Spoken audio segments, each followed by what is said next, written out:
भाइयों वाली बात तो इतनी हुई कि रोहित कहते हैं कि हर चीज़ उनसे मांगते हैं, उनके जूते भी आप मांग लेते हैं, उनके ग्लव्स भी मांग लेते हैं। बिल्कुल बिल्कुल। तो अपने कहाँ छोड़ाते हो? मैं थोड़ा लापरवाह हूँ इन चीज़ों में। कभी सॉक्स भूल जाऊँगा, कभी मैं ट्राउज़र भूल जाऊँगा, तो फिर मैं मांग लेता हूँ। प्लेस के पास हमेशा एक्स्ट्रा होती है, तो फिर मैं उन्हें बोलता था चलो दो, कोई बात नहीं। तो उन्हें पता है कि ये कुछ ना कुछ भूलेगा ही भूलेगा, तो वो होता है। इवन चलो मैं तो हुई हूँ, पर रोहित भी मेरे से बड़ा भुलक्कड़ रोहित है। लेकिन आपसे आप ये भी नहीं सोच सकते कि उसने क्या क्या भूला होगा। अब गैस करो कि क्या क्या रोहित भूला होगा, बताओ। सीधे नो, पासपोर्ट भूल गया, आईपैड भूल गया, तो ये सारी चीज़ें उसने फ़्लाइट में छोड़ी हुई हैं, फिर फ्लाइट से वापस मंगाते हैं। तो रोहित भी एक ही थाली का चट्टा बट्टा है।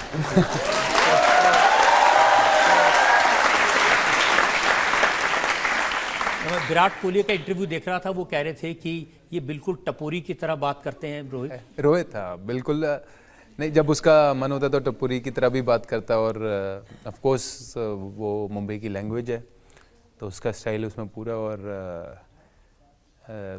एक और जो मुंबई की खास बात है, कभी आप चाहें तो वो कभी किसी को जैसे रास्ता पूछना हो किसी से, तो वो यूज़ ज़रूर करते हैं, ऐसे करके बुलाते हैं। ये मुंबई की हो। तो मैं जब पहली बार गया, मैंने कहा यार ये क्या चीज़ हुई, ये बुला कैसे रहे। दिल्ली में कोई बुलाए तो एक अलग बात हो जाती है, तो कभी रोहित बुलाता है तो लड़कों को ऐसे ज़रूर बुलाता है यूँ करके। तो ये सारी चीज़ें करता है रोहित। तो आप जब दोनों खेल रहे होते हैं साथ साथ, इतना लंबा वक्त आप लोग बिताते हैं क्योंकि दोनों आउट ही नहीं होते हैं, तो इतनी देर क्या बातें करते रहते हैं? कम्युनिकेशन करते हैं कि भाई क्या सिचुएशन है, अच्छा इतना रिस्क लेने की ज़रूरत है नहीं है, कैसा चलने दे।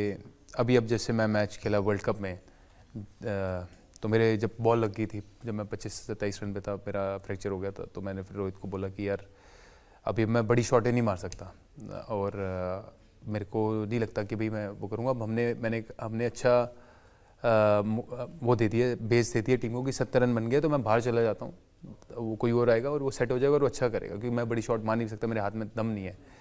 तो फिर लेकिन रोहित, वो कम्युनिकेशन बड़ा काम है। रोहित ने मुझे कहा नहीं कि अभी हमारे आराम से 5-7 रन, 5-6 रन आ रहे हैं, तो इसमें कोई ज़रूरत भी नहीं है, तू खेलता रहा।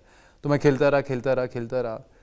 तो हम 100 रन की पार्टनरशिप हो गई, रोहित 70 पे आउट हो गया। फिर तब तक मेरा जो अंगूठा टूटा भी हुआ था, मैंने 2 पेन किलर खाई, वो फिर गर्म भी हो गया अंगूठा, तो फिर वहाँ से सेंचुरी बन गई। तो वो कम्युनिकेशन में जैसे वो सेंचुरी बनने का बहुत बड़ा क्रेडिट रोहित को भी जाता है, क्योंकि उसका कम्युनिकेशन उस टाइम पे मेरे लिए बड़ा हेल्प किया उस चीज़ को। तो उस तरीके का कम्युनिकेशन हर एक गेम में रहता है, और मजाक भी चलता है साथ में। मजाक तो होना ही चाहिए। मजाक क्या चलता है? मजाक क्या चलता है मजाक जैसे अब मैं गाने गा रहा हूँगा, या उस वक्त कोई मेरे को दिमाग में मस्ती आ रही होगी, तो फिर मैं वो करूँगा उसके साथ वहाँ पे।